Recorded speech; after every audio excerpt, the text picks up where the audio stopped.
នៅឯបងប្អូនថ្ងៃនេះចង់ធ្វើការអាប់ដេតនៅព័ត៌មានបន្តិចពាក់ព័ន្ធទៅនឹងករណីឃាតកររោគចិត្តដែលបានធ្វើការចាក់សម្លាប់និងរំលោភទៅលើអ្នកគ្រូពេទ្យចិននៅខាងខណ្ឌបង្កោបាទដែលពីមុនមកគឺធ្លាប់បានធ្វើការសម្លាប់អូនស្រីបង្កើតខ្លួនឯងម្ដងរួចទៅហើយហ្នឹងដែលចម្ងល់មហាជនទូទៅបានធ្វើការឆ្ងល់បាទបានតម្លាក់ចូលទៅក្នុងខមមិនឆ្ងល់ថាធ្លាប់ជាប់គុកម្ដងហ្នឹងជាប់ប្រហែលឆ្នាំបានចេញមកបាទប្រព្រឹត្តនៅទង្វើសាហាវព្រៃផ្សៃនឹងតទៅទៀតតឥឡូវមកស្ដាប់កិច្ចសម្ភាសដែលបងស្រីបង្កើតរបស់ជនល្មើសបានធ្វើការផ្ដល់នៅបទសម្ភាសពាក់ព័ន្ធទៅនឹងរឿងរ៉ាវនឹងបន្ថែមទៀតតឥឡូវមកស្ដាប់ជាមួយខ្ញុំបាទដូចតទៅចង់និយាយថាឃាតករនោះកន្លងមកធ្លាប់សម្លាប់អូនស្រីបង្កើតខ្លួនឯងទៀតចាអូនស្រីទីម៉ានដែរបងស្រីអូនស្រីពៅអូនស្រីពៅអាយុប្រហែលដែរបងការគាត់សម្លាប់អូនស្រីពៅនេះអាយុប្រហែលអូនស្រីខ្ញុំទង30តិចតួចចឹងការនោះមិនបានគាត់សម្លាប់មើលបងស្រីមានមូលហេតុអីមានរឿងអ្វីបានគាត់ដល់ត្រាទៅសម្លាប់អូនស្រីខ្ញុំគាត់ដឹងថ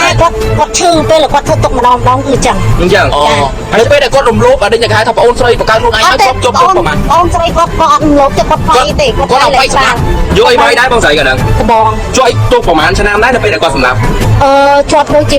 2-3ឆ្នាំដែរតែគាត់មានក្តាស់ពេទ្យបញ្ជាក់ចឹងគេសម្រាប់ទុកឲ្យណាជាប់ណាបងស្រីចឹងអាចនឹងករណីនេះដូចករណីមុនអត់បងនៅពេលដែលមានក្តាស់ពេទ្យបញ្ជាក់ចឹងអាចនឹងគាត់ជាប់ទោសខ្លីហើយចេញមកវិញទៀតអត់ខ្ញុំមិនដឹងណាបងប្អូនបានស្ដាប់នៅការផ្ដល់សម្ភារបន្ថែមជាមួយនឹងបងស្រីជនល្មើសហើយពាក់ព័ន្ធទៅនឹងករណីដែលធ្លាប់សម្លាប់បងស្រីបង្កើតហើយគឺជាប់គុកបាទ2-3ឆ្នាំក៏ដោះលែងវិញពាក់ព័ន្ធទៅនឹងឯកសារបាទសបុតពេទ្យមួយសន្លឹកបញ្ជាក់ថាជននឹងធ្លាប់មានប្រវត្តិជំងឺសរសៃប្រសាទអញ្ចឹងបានមានការឆាប់ដោះលែងឲ្យត្រឡប់មកវិញឥឡូវមកស្ដាប់នៅការអះអាងខាងផ្នែកផ្លូវច្បាប់ពីសំណាក់អ្នកស្រីមេធាវីលឹមច័ន្ទលីដាដែលគាត់ក៏បានចេញវីដេអូពាក់ព័ន្ធទៅនឹងករណីនឹងដែរដែលគាត់បានលើកឡើងទៅតាមផ្លូវច្បាប់ថាជនល្មើសនឹងអាចនឹងប្រឈមទោសអ្វីខ្លះបាទឥឡូវមកស្ដាប់បន្ថែមទៀតជាមួយខ្ញុំដូចតទៅគាត់បានសម្លាប់រួចរំលោភចាបានន័យថាបញ្ញត្តិមាត្រា205គាត់អាចនឹងប្រឈមចាអាចនឹងប្រឈមនឹងការដាក់ទោសពាក់ព័ន្ធជាមួយនឹងឃាតកម្មតែកើតនៅក្នុងពេលឬក៏ក្រោយពេលប្រព្រឹត្តនៅអំពើទារុណកម្មអំពើខុសខើឬក៏អំពើរំលោភខ្សែសន្តិវៈចាអញ្ចឹងទោសទណ្ឌដែលអាចប្រឈមទៅនឹងការបានទីទោសដាក់ពន្ធនាគារគឺទោសមួយជីវិតចាប៉ុន្តែបើសិនជាខាងកសោបវិច័យដែលគាត់រកឃើញថា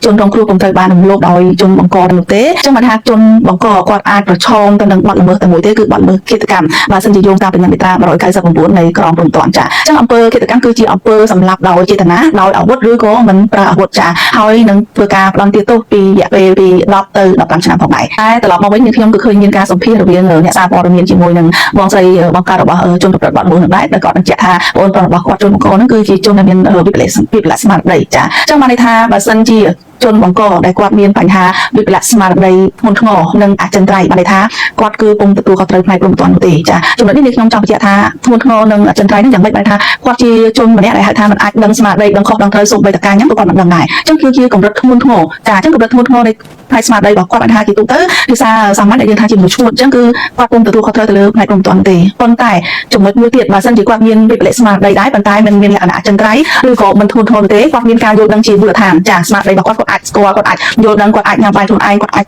ចទៅធ្វើការឬគាត់អាចបើកបរឬក៏គាត់អាចពិចារណាគ្រប់គ្រាន់ក្នុងការរស់នៅគ្រាន់តែមានការបន្ថយនៃការយល់ដឹងរបស់គាត់នៅតែទទួលខុសត្រូវផ្នែកព្រំដែនដដែលចាប៉ុន្តែចំណុចមួយទៀតបើសិនជាគាត់ពេលដែលគាត់ប្រព្រឹត្តបទល្មើសគាត់មានផ្នែកវិបលាសស្មារតីគឺស្មារតីរបស់គាត់ហ្នឹងគឺមានការមិនយល់ដឹងនៅពេលដែលគាត់ប្រព្រឹត្តបទល្មើសដោយសារតែគាត់ប្រើប្រាស់គ្រឿងញៀនឬក៏សារជាតិច្បាប់ដែលហាមឃាត់ឬក៏ប្រើប្រាស់គ្រឿងសម្លឹងធ្វើឲ្យស្មារតីរបស់គាត់មានការបាត់បង់នៅពេលប្រព្រឹត្តបទល្មើសនោះបុគ្គលនោះក៏ពុំអាចរួចផុតពីការទទួលខុសត្រូវព្រំដែនបានឡើយបើសិនជាយើងពិនិត្យតាមបញ្ញត្តិមាត្រា31នៃក្រមព្រំដែនផងដែរនឹងឲ្យបងប្អូនឥឡូវនេះបានស្ដាប់នៅខាងផ្នែកផ្លូវច្បាប់តែបានធ្វើការលើកឡើងពាក់ព័ន្ធទៅនឹងករណីហ្នឹងបាទនេះគឺជាការលើកឡើងតាមរយៈរបស់លោកស្រីមេធាវីលឹមច័ន្ទលីដាដែលគាត់បានលើកឡើងពាក់ព័ន្ធទៅនឹងករណីហ្នឹងគឺតាក់ទងទៅនឹងបញ្ហាដែ